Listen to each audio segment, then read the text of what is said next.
Isabella Rojas Ismael, Paranaque City. The things that I've learned that is valuable is actually staying true to yourself and being as authentic as you can be no matter where you are. And that's something I learned as I went on in this journey. And I'm very thankful that I've been able to really realize that. I'm thankful that I am who I am today. I am thankful that I am able to show you all exactly who I am, and I can't wait to continue doing that and hopefully inspire more people to be themselves as well. Be proud of who you are, and that's the most that you can do for everybody and for yourself. Thank you.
I would tell that child that a beauty queen is somebody who is, first and foremost, a human being.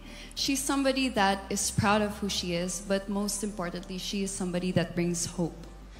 When she wears that crown on her head, it's not just because she's the most beautiful girl in the room, but it's because she's the woman who inspires hope. She's the woman who inspires love and productivity and somebody being authentic. And a beauty queen is somebody that we should always look up to. Thank you. Time for your second question. This pandemic has made clear our priorities, essential or non-essential. Where do pageants stand in a time of crisis? In my experience with the pandemic and being in one of the most prestigious pageants in the Philippines, I've realized that pageants are something that can give Filipinos hope, and it's something that can give Filipinos something to look forward to. It's something that we as Filipinos, as a pageant-loving nation, it's something that we're so proud of. It's something that gives us life. And that's the relevance of what a pageant is. We help each other out, we help other people, and we help ourselves grow. We help each other prosper through any negative aspect.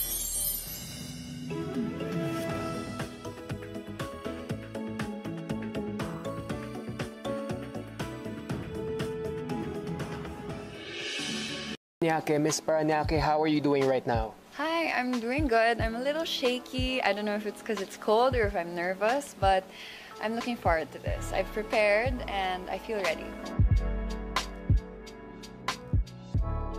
Nice color.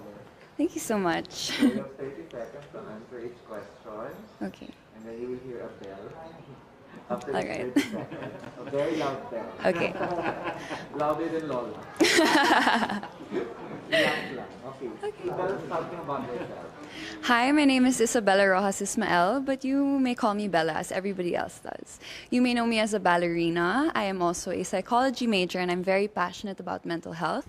But I would say I'm also somebody who burns with a fire inside. And I think this is not expected of me because I look very calm and collected all the time. I look shy sometimes. And I say that because I'm somebody who just burns with her own fire, and I'd say that's my strength. I see. So whenever Tagalog ka, what is one beautiful word in your language, and what does it mean? Well, I speak Tagalog, and one of my favorite words is actually kilig. because this is something that we can't really explain in English. There's a similar word, it's called giddy, but there's no explanation or no feeling like kilig. And it's something that I feel every time I take a step here, every time I feel like I'm so beautiful and confident, and it's something that I'd like to make people feel also when they meet me. Lagi akong kinikilig. Talaga. Konting kurot lang kinikilig. Marupok. Marupok. Giri. What's that one learning experience that you had as a child that made so much impact on you? I grew up dancing ballet because I started at 4 years old. And one of the most important things that I've learned is to learn how to be yourself in every situation that you're put in. So this is actually my first national pageant, so it's new to me. However, as we've gone through the different challenges, I've learned how to apply it myself in the situation, and I've learned how to grow and to shine as Isabella Ismael. That's the beauty that I've learned as a child in ballet, where you have techniques, but you learn your own art, you learn your own style. What about during this pandemic? What is the most important lesson that you learned? During the pandemic, admittedly, of course, it wasn't easy for any of us. However, I was able to actually connect with myself. And as a beauty queen, you would expect somebody to be confident, to know exactly who she is, but it's not always the case. I was able to take time to meditate. I was able to take time to listen to myself. And I realized the value of knowing who you are. And I'm able to take that with me to today. You know, my outfit, this is me. It's pink, it's floral, it's ballet-ish, but, you know, I feel very confident as myself, and I'm proud of that. Isabella, you win. How do you plan to help your community? Well, I am very passionate about the mental health community, and I have a few people who are very close to me who go through mental illnesses. One of the things that I've learned is that it's not just those who suffer with the sickness who have a hard time, but it's also their families. And I would love to partner up with an organization and probably create a program or maybe support groups, not just for the person who's sick, but for their families, how they can cope, how they can help each other out, and how they can take care of themselves as well, because it's not easy, and we need to help each other out. What color do you think symbolizes the phenomenal woman? I would say blue. Blue, I know to be royal blue. I would say it's something that is so strong. It comes out confident and strong. However, it's also very warm, it's inviting, and it's something that you can trust. That's how I see the color blue. And a phenomenal woman is somebody who's confident in herself, is somebody who is calm, but is also somebody that you can trust to represent you, to tell your story. And that's why if I were to be the phenomenal woman, I would wear blue in everything. Working from home is now part of the new norm. So what do you think are the skills needed in this so-called workplace of the future? Actually, I would say it's knowing how to rest and to take breaks. Working from home, we have less boundaries. We have the bedroom and then the workplace, and that's difficult. This is something that we can take even after the pandemic, even when we can go back to the normal life. We can take the learning of learning how to rest, knowing when to listen to your body, knowing when it's time for a break. Because this will help us do better, this will help us develop, and this will help us understand ourselves even more. If there's one spot or one place, whether man-made or natural, that you want to promote in Paranaque, what would that be? In Paranaque, there's this place called the El Pipicea, and it's actually a bird sanctuary, and there are a lot of mangroves there too. It's very good for the environment, and I would love to promote that because I think it's very underrated, especially in Paranaque City. We're more focused on the modern side, but I think I would like to take everybody back to the traditional Paranaque, to the natural Paranaque. That's something that I would definitely talk about more, something that I would even visit, and right now it's being worked on, so hopefully when that's done, I can do more work there. You know, there's a campaign now to hashtag Love Local. Yes. So I'd like to know what local products you want to promote and why. I would love to promote the binka. It's a food from Paranaque. It's a rice dessert, and it's one of the best rice desserts I've ever tried.